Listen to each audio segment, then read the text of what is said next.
Hi, once again, and welcome back to another episode of Chats with Shaz. Today, I have a really exciting guest that I want to talk to you with, and I'll introduce you to him now. Hi, Ali. Hey, how's it going? How's it going? Yeah, good. Right? Nice to see you. Nice to see you. Nice to be here with you. Oh, it's good to be back in the Metopus. Yeah. I want to introduce you to Alistar Burton, aka Black Mamba Man. And if any of you guys have been following him on his Instagram page, you'll know that he's quite a controversial character. But he is my hoodie. He's from my hood. Yeah. And he lives just over the road from Amalinda. And basically, I just want to welcome you back, Al, back to Zim, because you've been on the road for a long time. But I want to take everyone back to where you left Zimbabwe as a youngster, leaving school, joining the British Army, and going and doing a few tours, with the Royal Marines to Afghanistan. Tell me about that time and how you were feeling when you left Zim. Yeah, well, I left in 2004. As you know, Zim started having its troubles in around 2000, 2001. And my family, we have a place just across the road here, and we were doing tourism, and things were not so good because of tourism being basically cancelled because of what has happened. And I was at I'm and I was actually a couple of months away from writing my O levels, and I'm terrible at school. So I've got dyslexia, I've got ADHD, I've got fucking everything. I got to a point where I was going to do my mock exams, and I wrote them, and the teachers said to my parents, they're like, it's going to be a miracle if he passes. That's nice. So have confidence in you. Hey? Yeah, so ask your son what he wants to do with his life. So my parents were like, what do you want to do? And I wanted to join the British Army. So they said, was that for the discipline side of it, or for you to try and get some form of discipline in your life? Because being so ADHD, that might have helped you channel your energy into one focus. It was more of something that was different to school. Academics and that just weren't really my scene. And I just checked out.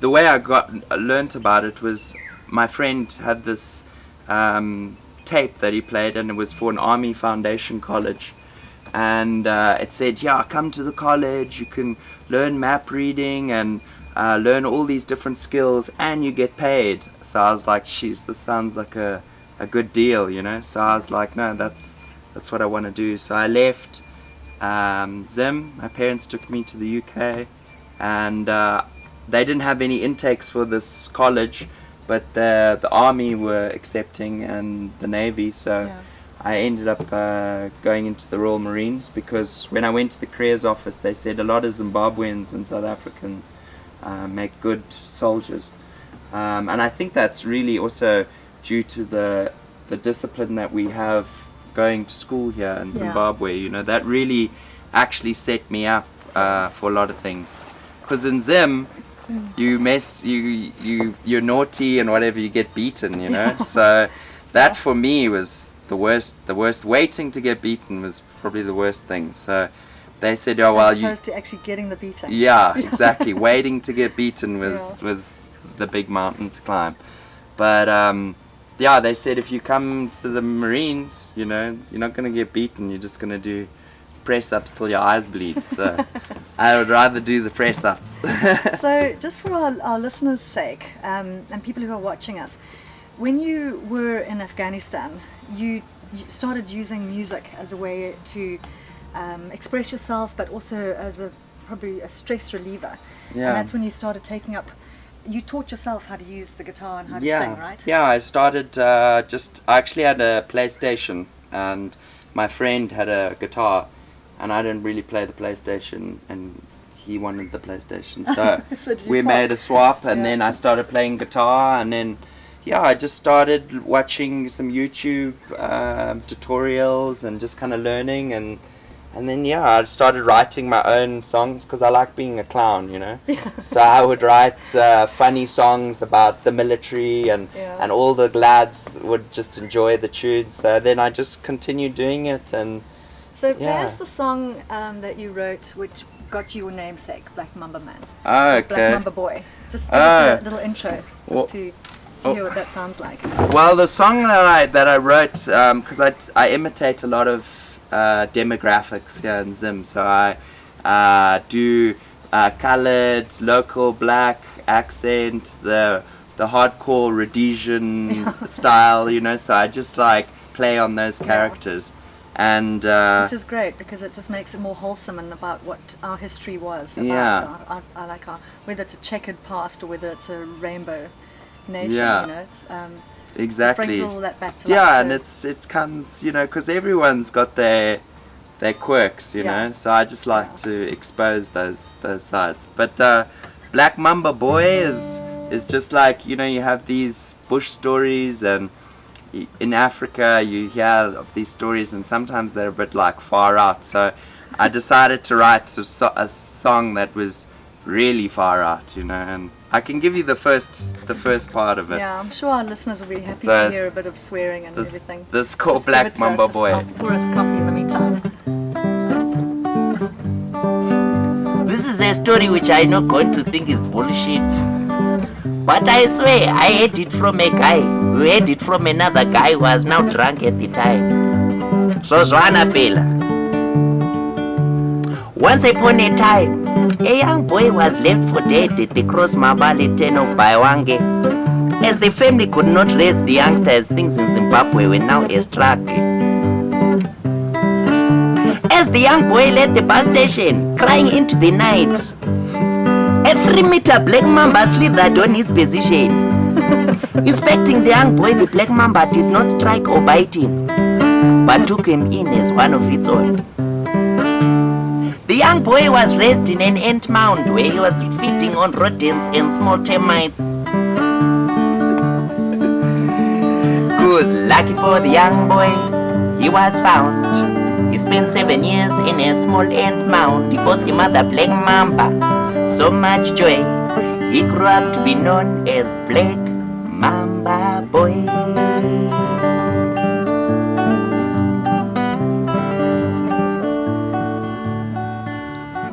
At the age of 7, when the mother Black Mamba realized that the baby Black Mamba Boy was uneducated, she decided to enroll him in the Cross Mabale Primary.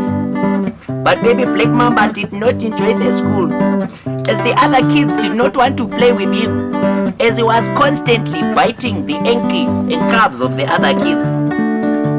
But then, one day, a young girl joined the school who was also weirdly raised by rodents. Her name was Rodent Girl. And Rodent Girl and baby Black Mamba got on like a house on fire, chasing each other around the Mgongona tree, the playground, just enjoying. Cause lucky for the young boy, he was found. He spent 7 years in the small ant mound. He bought the mother Black Mamba so much joy. He grew up to be known as Black Mamba Boy. And people would say when they saw him, Basob Yoga! Basob is going under the fridge! It's nasty, it's under the fridge! Ay, Black Mambas! And there's more to the song, but if you want to listen to it, just check out Black Mamba Boy on Spotify or anywhere you can listen to the rest. It's quite a long song. Ali, I think the sun's coming out, so why don't we go down to the pool? Sounds and like I'll show you what the pool is like and we can have a bit of a swim. Yeah, sounds like a fantastic idea. Cool. Let's do it.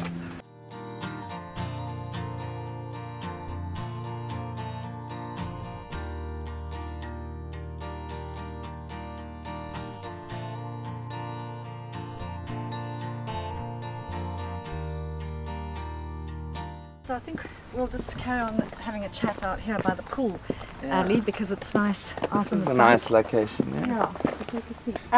So, Al, I want to take us back to your time in Afghanistan and the songs that you wrote while you were there, because and what your message was or two Zimbabweans who actually eventually do come back. I mean, you were a little young bush cat from the Metopus, actually fighting in the Afghanistan war. And how that affected you, but what made you come back, and what did you miss the most about Zim at that time? Yeah, well, I spent 6 years in the Royal Marines, almost 6 years, and during my time I deployed on 2 tours to Afghanistan.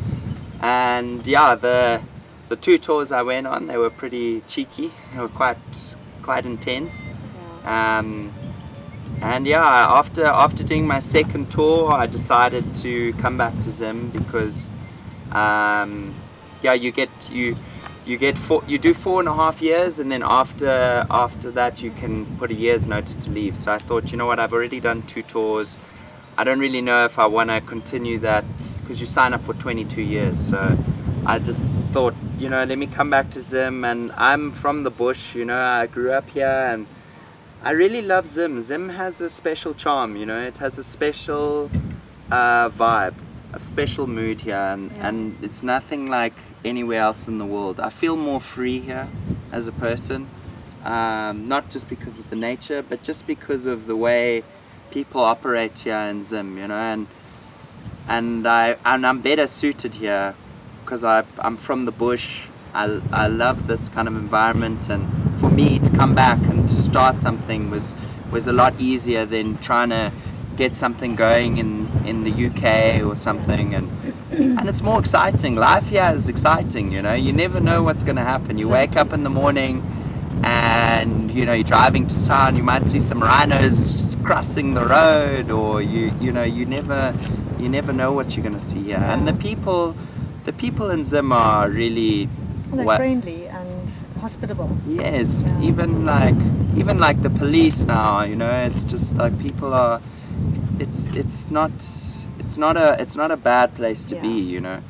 And when you came back, I know, in true Zimbabwean mentality, as you know, as a male Zimbabwean, you know, you got to show your kind of like rough stuff. So I think there were times, I mean, when you came back from Afghan, you were raw, straight out of tour. You were suffering from PTSD, and you were living with us in our home. And I remember I don't. At the time, I didn't realize what was going on, that you were actually suffering in that way.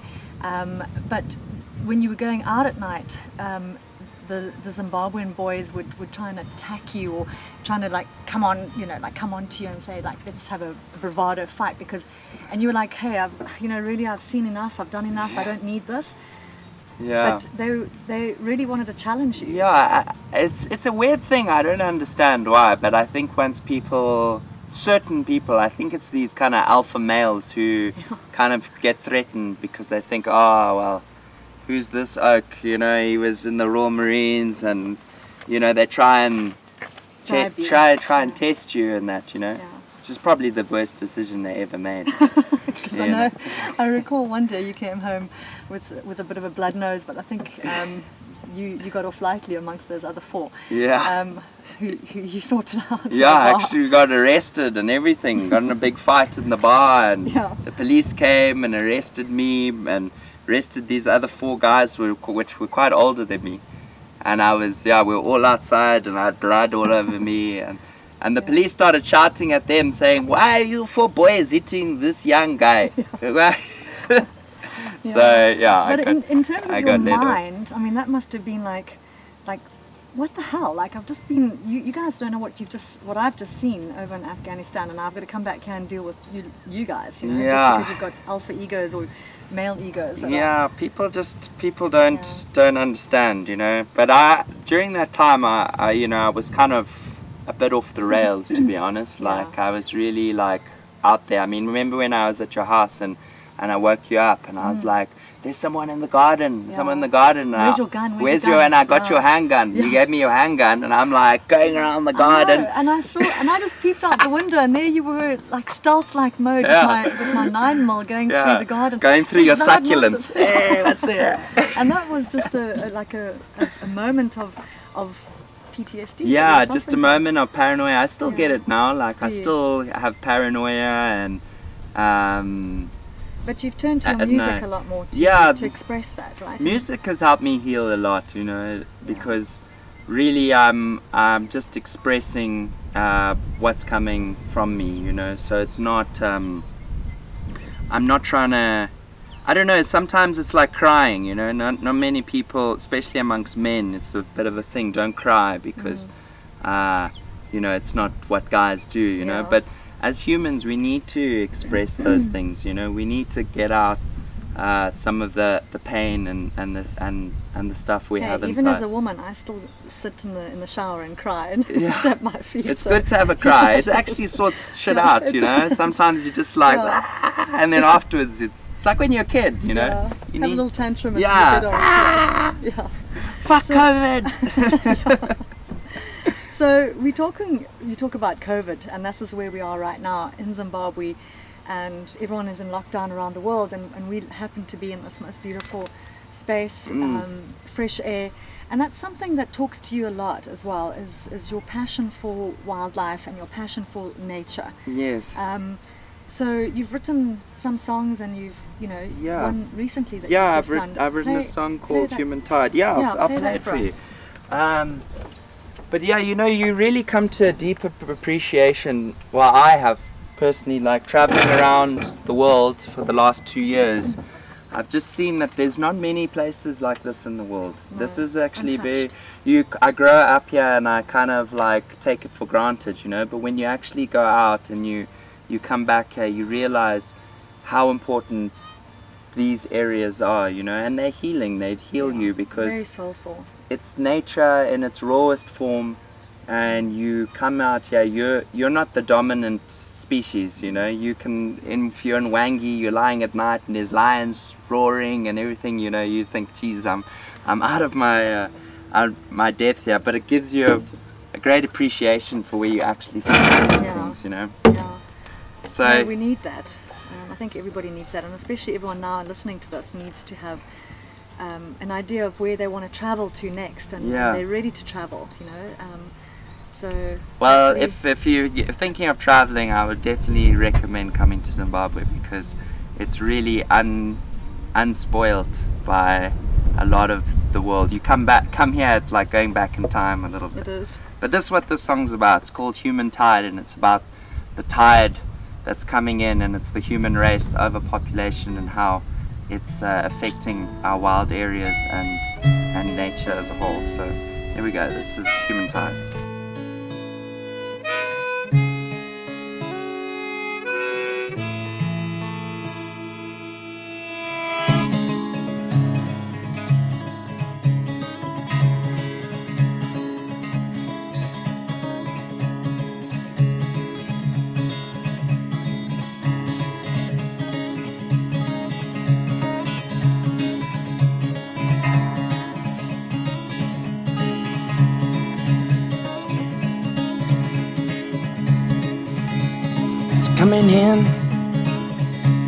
It's coming in real fast, and we all know it ain't gonna last. Garbage trucks making more rounds, tropical birds making less sounds. We're too far gone, it's coming in. Do you choose to sink or swim? Can you say that you tried to swim against the human tide?